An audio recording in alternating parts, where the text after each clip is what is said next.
I'm Rachel Dworkin from the Chemung County Historical Society. Today is June 15th, 2020, and I'm here interviewing Stephanie Roby. about for the COVID Memory Project. Stephanie, you are a teacher in the second grade, is that correct? Yes, at Divon for Elmira City School District. And how long have you worked there? This will be my 14th year coming up, so I've completed a total of 13 years there. Okay, so for the COVID response, how did the school deal with that? You mean the Yeah, like logistical or leading up to it? Or both. Or I think leading up to it, I do not feel that there was much conversation because I started having conversation with my team because I was already discussing it in my classroom, but because I was touched by it in a small way. I have a cousin who is he lives in Thailand, so my aunt and uncle were traveling there, so they couldn't fly into China. They had to go into South Korea, so they were just ahead of COVID. So I was already looking and listening. So for the at least 2 weeks prior, during our morning meetings, we would be having discussions about COVID and what was happening. And some people felt that it wasn't something that we needed to be discussing with children because it was too frightening. But once some of the kids, I shared some of the questions that the kids had, I go, this is why we need to talk. Because they're hearing all of this, but no one's giving them answers. And one child asked me, Mrs. Roby, is it true that if you eat a lot of candy, that you're more likely to get COVID? I mean, this is the mind of a 7 and 8-year-old. And it seems kind of silly to us, but you could look in the child's face and tell that it was a serious issue with him. And so I felt by having these discussions that once we did have to leave school, that my children were somewhat prepared for, the background of what was happening. Plus, I had another child whose father was supposed to travel to China. oh, So we had some personal issues within the classroom. And so I would like to think, as a teacher, that my children were, if you could prepare, it wasn't just like, what, we're not going to go to school. They had known that there were some things leading up to this and what was happening around the world. so when did the school shut down? I believe the first day was March 16th, was our first day of shutdown. And how much lead time did you guys have going into that? We probably had, I'm thinking, approximately a week. I mean, we were already discussing, people. I'm the union rep in the building, and I'm old, so I have a lot of people come to me. And for 2 weeks prior to the shutdown, there was a lot of discussion. Do you think we'll shut down? So the teachers were already buzzing about that. And at that time, I did feel like we were going to shut down simply because I have been following COVID for quite a while, and I'm a deep believer in science. So we were shocked, but not shocked, I would think. We always knew it was a possibility, especially when Pennsylvania I think they shut down first. But still, it was shocking, that you shut the whole school down. I mean, even though we understood why, it's still shocking. So you made the transition to online learning. What did that entail on your end? Well, 1 week prior, 1 week prior to going to the online teaching, because we didn't do that at the very beginning. And truthfully, I wasn't sure on how to proceed. I mean, do I reach out to my family and I don't have answers? We really didn't know. Or I felt like we didn't know which way we were going to go. Are we going to come back? Are we going to stay? Are we going to stay closed down? But I had approximately 1 week to prepare because I don't think I ever used Zoom. Maybe I did for a yoga class or something. But I'd never used Zoom, and I'd never heard of this program called Schoology. So that week prior, when they said, oop, this is what we're going to use, the district had a bunch of classes. We relied on one another because there were some people who were a little bit more familiar. So we had approximately 1 week to prepare to go to this online teaching. So they had classes and you were learning from each other, but there wasn't like anything about how to teach? I mean, like the use of the programs, but how to teach using them? Well, the initial directive was we are not on there to teach lessons. We are providing lessons, but for the first week, we were simply supposed to be providing social and emotional contact, but not pressing the issue of completing assignments and getting work done, because the parents are already stressed out.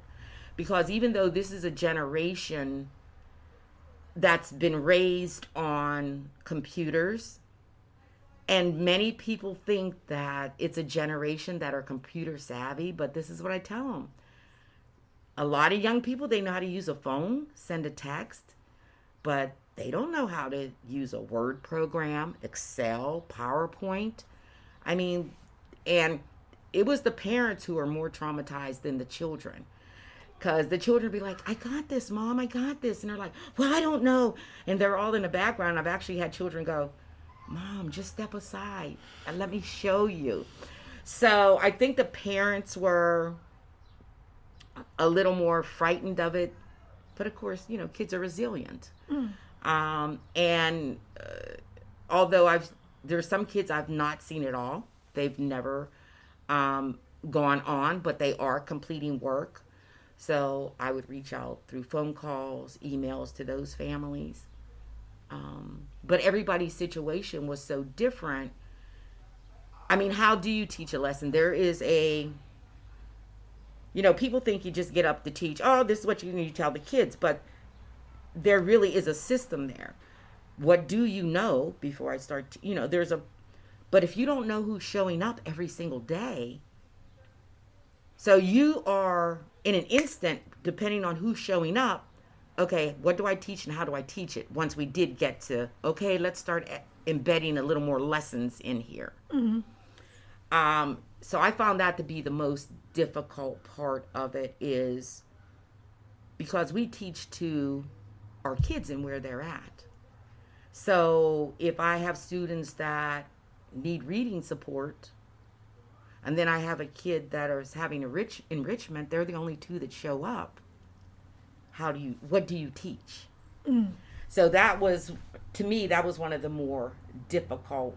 So do you have scheduled class times? Yes. Okay.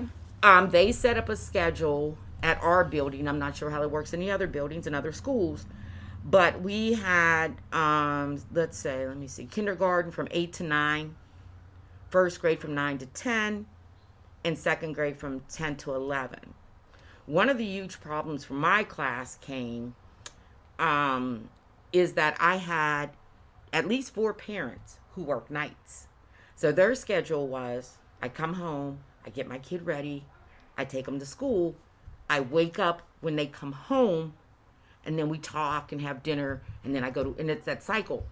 So I had one mom, she has 3 kids. So that meant she would have to come home from work and on a night shift, do an 8 to 9, 9 to 10, 10 to 11 class. Oh.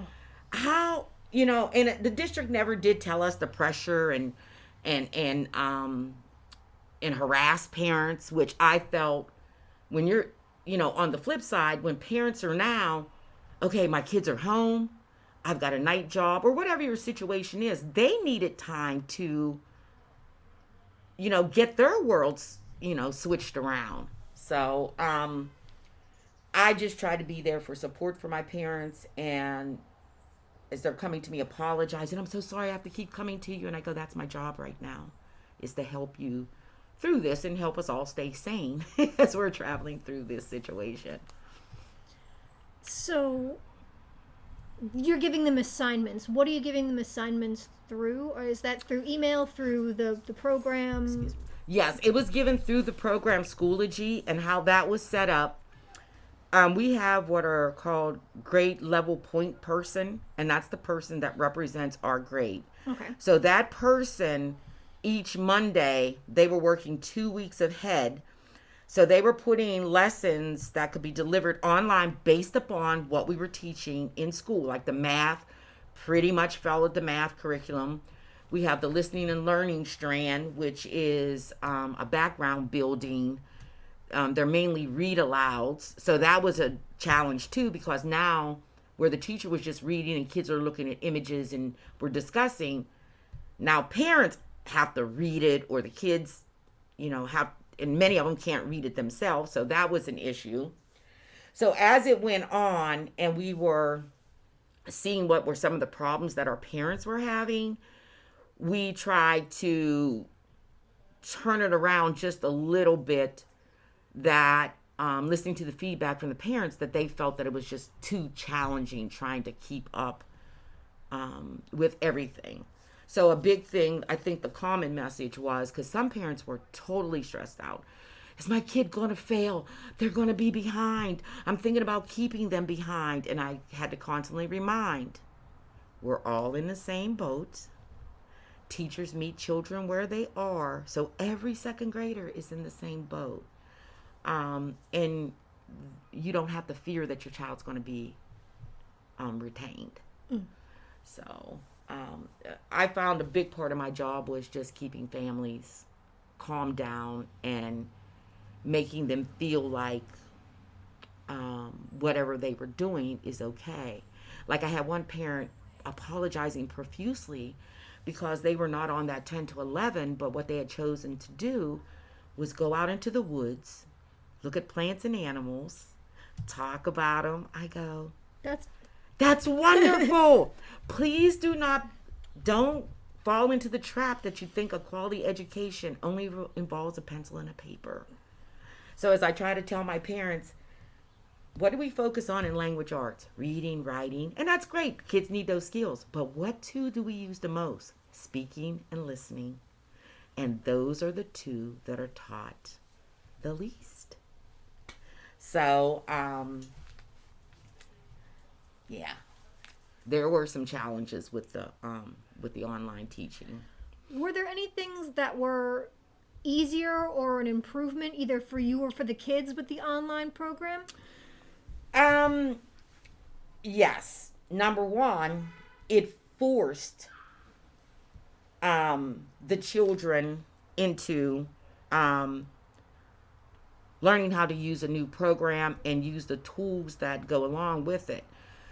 I think we talk a good game in the schools about using technology, but what I see are considered use of technology is getting on, finding a video or some program or something that the kids, but that's not really understanding computers deeply. So I try to give my kids some beginning of coding.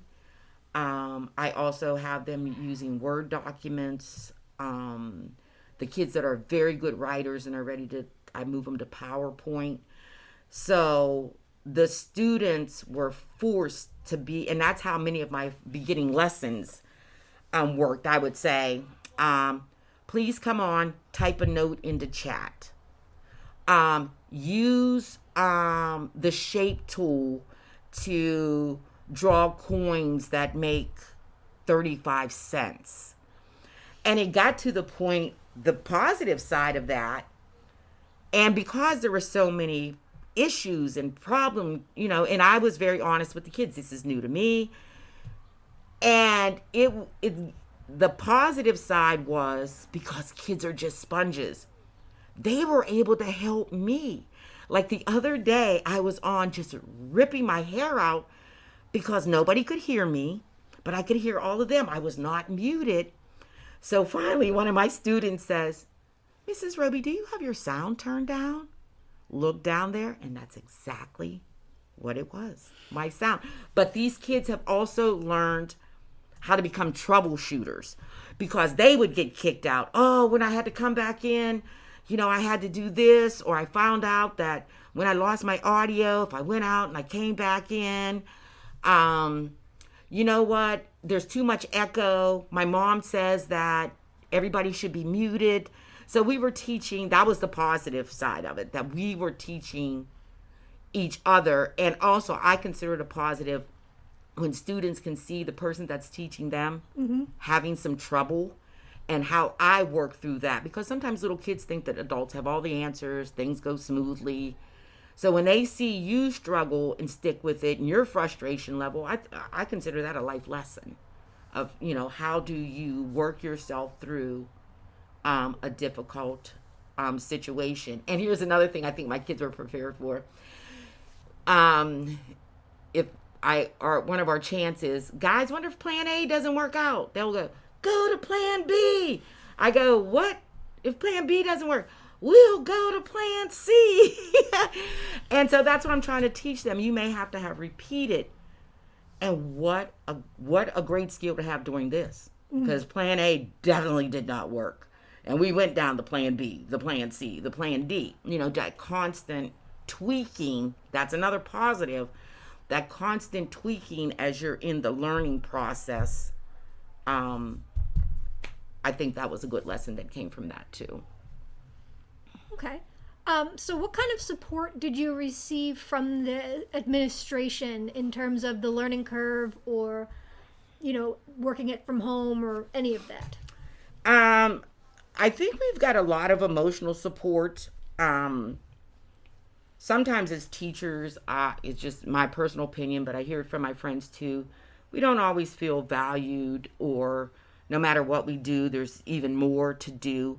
But I think administration consistently, as we're trying to calm parents down, they're trying to calm us down, saying, you're doing a great job. I mean, you're doing a good job. You're doing your job. You're doing the best of what you can do.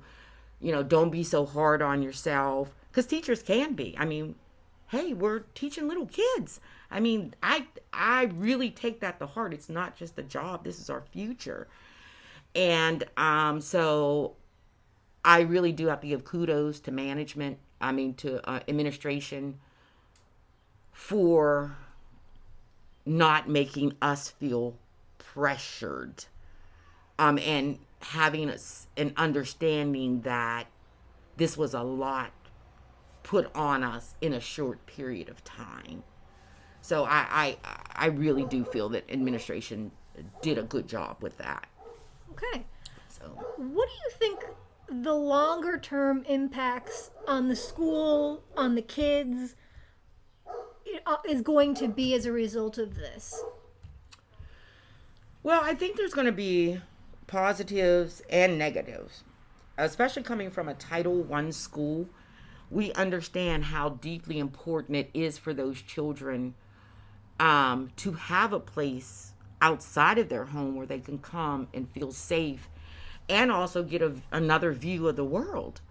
But some of our students, if they didn't come to school, their whole world would be that block or that 5-block radius, not being able to see the world at large. So I think that is going to be a negative impact, is the lack of face-to-face socialization. Mm-hmm. But the positive side, I believe, is we have learned that we can do things that we said that we could not do. Like for years, we as teachers have been complaining, like they're having us driving everywhere all over the district. Come here for a meeting, come there for a meeting, come here. And I keep asking, when I showed up here 13 years ago, our first full school meeting was done online. Nah, well, we can't do that. That doesn't really work. But within a week, we were able to, get that up and running. So I'm hoping that's one of the positives, is that we can conduct more meetings instead of having staff running all over the place and into a building, that we can do some of these meetings online. Mm-hmm. Opening day last year, the parking lots were being worked on, so we had to park all over the place to go to this meeting. And walking back to my car, I was almost attacked by 2 pit bulls. And so I said, I'm not doing that anymore. If I cannot park in a school, it's unfair of you to ask me to park my car. It was on a long dead end street, the only place I could park my car. So I'm hoping that those kind of situations will be changed by this. And again, what's going to be the long term? I don't know if I can really answer that right now because we don't even really know what's happening in the fall. I mean, I'm optimistic because if this is at the end of it and we go back in September, I think my answer to that question would be very different if we don't go back in September.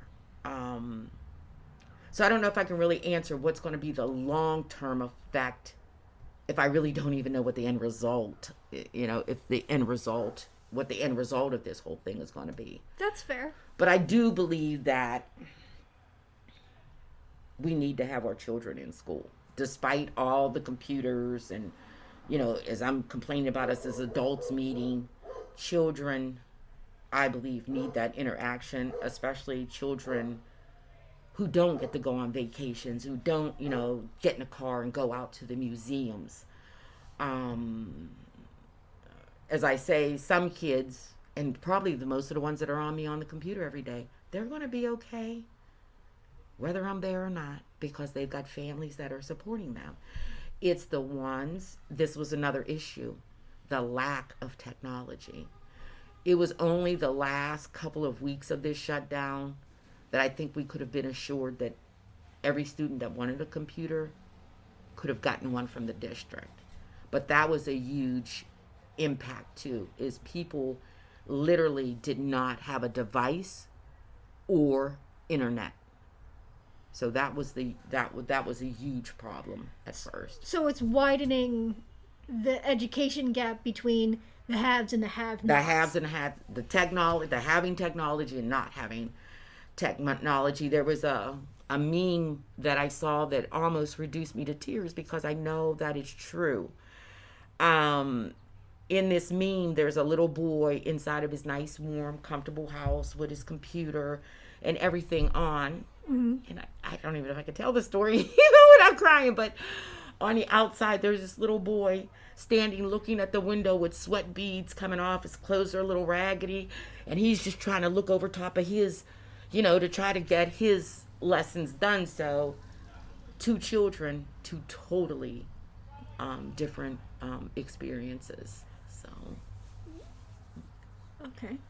Do you know if the school has any plans for getting those kids who didn't have the technology to participate early on, like up to speed, or to help them deal with the gaps that they now have? I think that was basically put on us as teachers, and I'm not going to say put on, it was our job, because things that the administrators were doing was just as important, is making sure that these children get fed. Our school, and I think all the schools were, because every day we had meals that people could pick up. So that was just as vitally important to many of our families, is to make sure that they are fed. Mm. And the second one is, now you've got families that are fragile to begin with, and now everybody's cooped up. You can't go anywhere. Kids are home all day. We also knew that could be a recipe for disaster. So administration was spending a good bit of their time at the very beginning making sure the kids got fed, and that we knew where every kid was, and that they were in a safe situation. So, but as we started going to administrators and bringing up the issue of the lack of computers, it was a little slow out of the gate. Mm-hmm. But like I said, the last couple of weeks, because before you'd have to say, I don't have it. They put your name on a list. You come back and pick it up. Then it got to the point where, hey, we have some here. Just show up between 9:30 and 11 and you can pick one up. And if that time doesn't work for you, we can make other arrangements. So, again, the district didn't have any advance notice of this. So everybody was just scrambling. But you had to take care of the most important things first. I mean, even besides that education, if your kids are not fed, they're not going to care about, being educated. Um, so we had to take care of those issues too. Okay. So, how has this impacted you and your family I just personally? need to cough out. I'm talking too much and I want to cough in your face. Okay.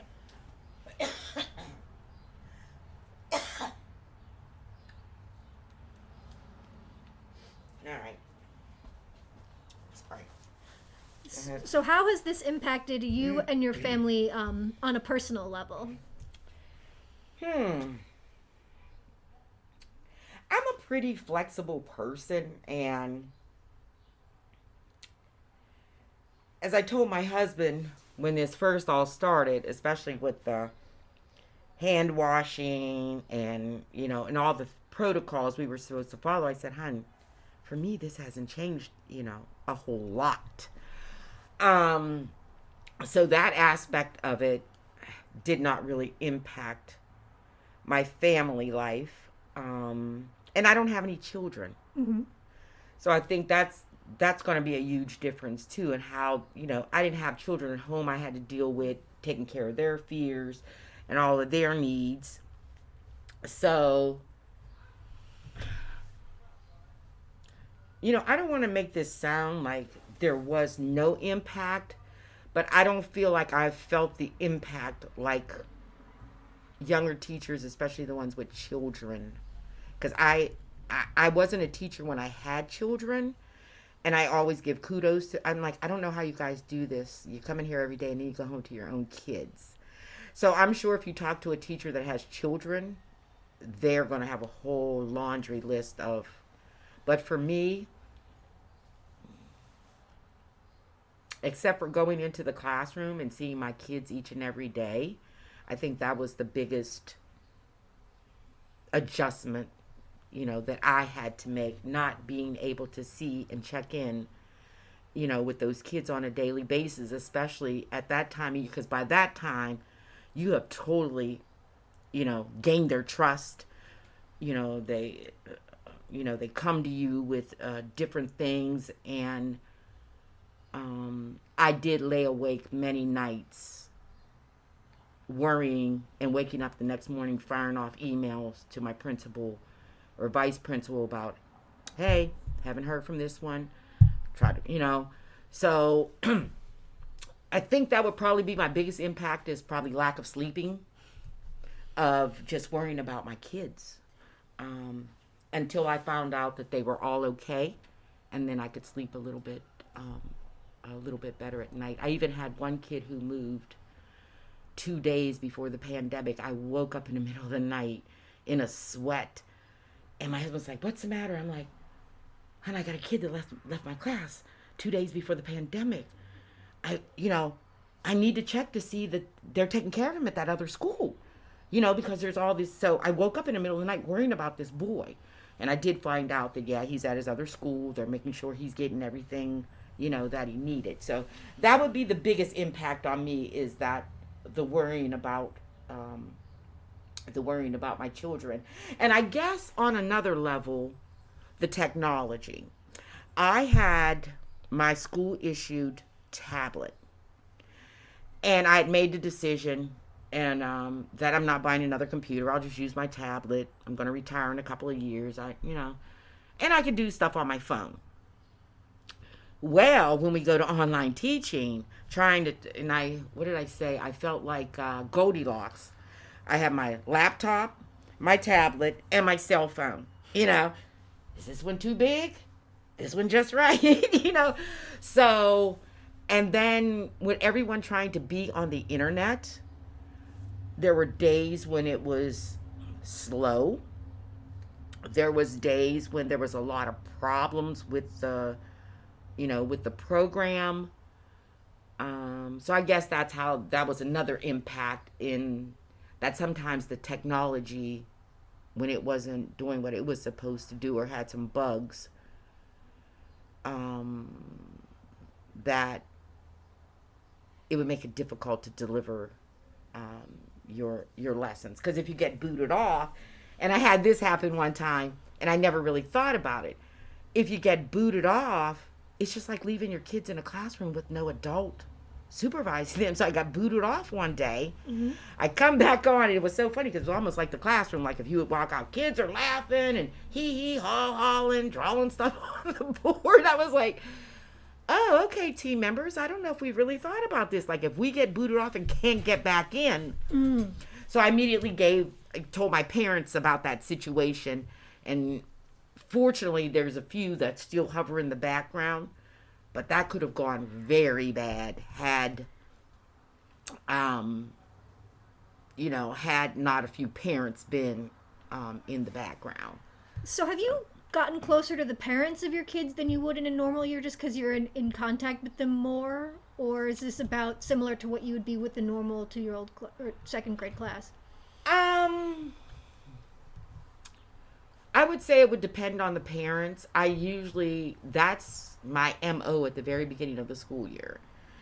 Besides dealing with this child, I mean, they come from a family. And if you don't have a relationship with the family where the family trusts you, it is an uphill battle.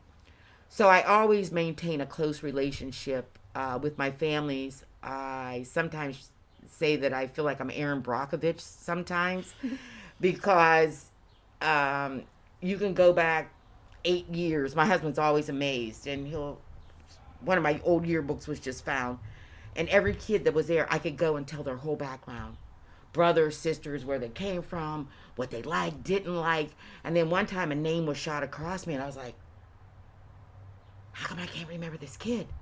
So then I took the book and I looked at it, and then it triggered. I said he was only in my class for about 6 weeks. Because that tore me up that I could not recall this kid and all their family. But I do have to say there are a couple of families that were not really comfortable with that face to face, and I felt that as we were on the computer more, that they became more comfortable. And I think part of the reason is that they also had to see that there were other parents that were struggling. So I'm going to say I had a couple of parents that, yes, because of the online, I did grow closer to and had more contact.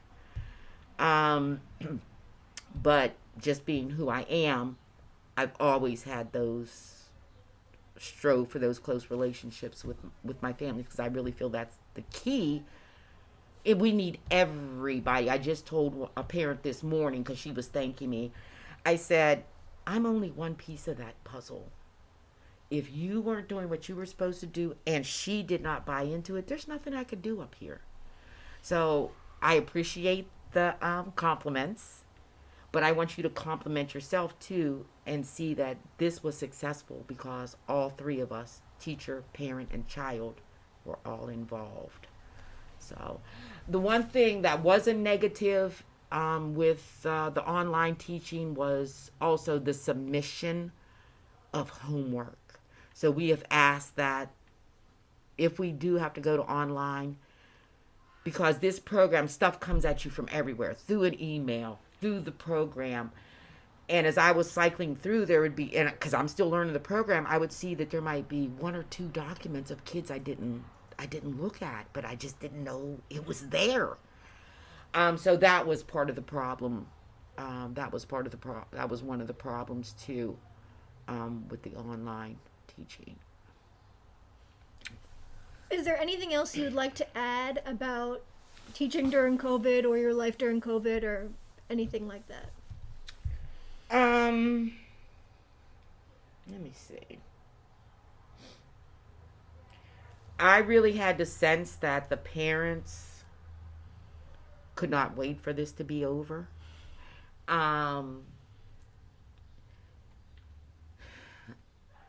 And that it's going to be extremely difficult for families if we have to go into another school year being online. Although I understand deeply that it may come to that.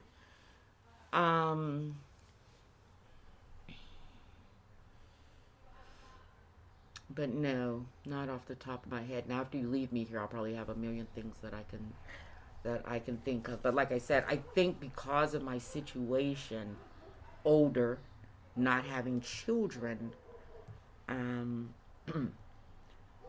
and as one that's flipped around to all different things, turn on a dime. Like I said, I was a project manager for almost 20 years, became a teacher. So I adapt to change very easily. Mm-hmm. And sometimes embrace those challenges of change. Um, but no, I don't know if I have any more statements about the impact um, that it made. Okay. Well, thank you very much for doing this interview. We appreciate it a lot.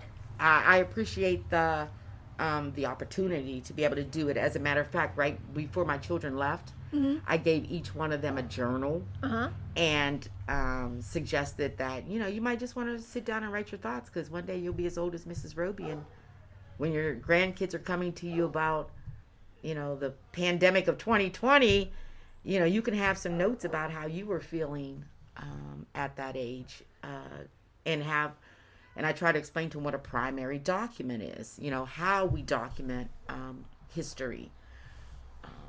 So, and hopefully some of them have done it. That's very cool. Yeah. Okay. All right, and we're going to stop.